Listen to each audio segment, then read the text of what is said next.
You know that saying, you always have to watch out for the quiet ones? You know, the ones who sit back and wait and make sure they've got all the information gathered before they engage. Those people are processors, and you always want somebody like this on your team. Processors are willing to take the time to dig into the detail and really understand what's going on before they speak up. They are both seldom affiliative and seldom directive, and it can be a great place to lead from. Processors can be identified by their calculated communication. They don't engage as often as the other types. They tend to be more quiet. These are the people that might consider themselves introverts.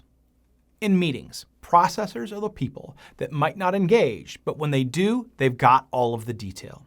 There's a joke that you don't want to get into an argument with a processor because if they're willing to engage in an argument, they've already got you beat.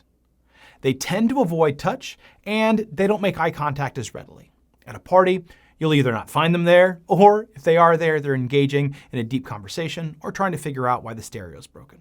You can recognize them in their written communication by the extensive detail they offer. Ironically, those are the most extreme processors, and relatively quiet, tend to offer tons of information.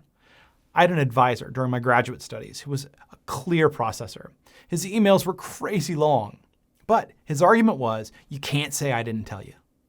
Processors give you everything you need so that you can make the best decisions.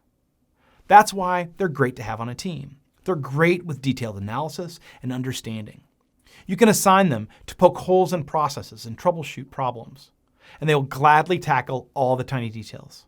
No matter how many details, processors will be incredibly thorough. Processors are motivated by understanding and by logic. They use reasoning to get down to the nitty-gritty.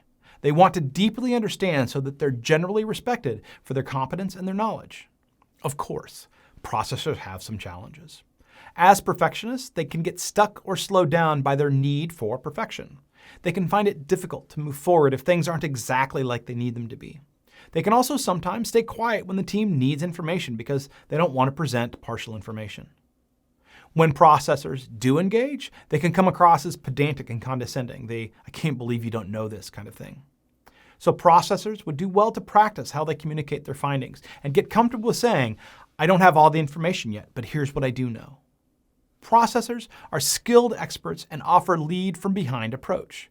This can be highly effective for the right kinds of organizations and can foster autonomy amongst teams. One of my favorite mentors was a processor and took a similar lead from behind approach. She would give me the details, let me go make my mistakes, and then come back to help me analyze what went wrong and why. Find the processors in your organization and make sure they're given the opportunity to speak up. Look at your team. Is this role being filled? If not, how can you adapt to fill this need? If you help engage your processors to analyze and offer detail, your decisions will be stronger and your team more effective. Let them use their skills as an expert to drive the organization to success.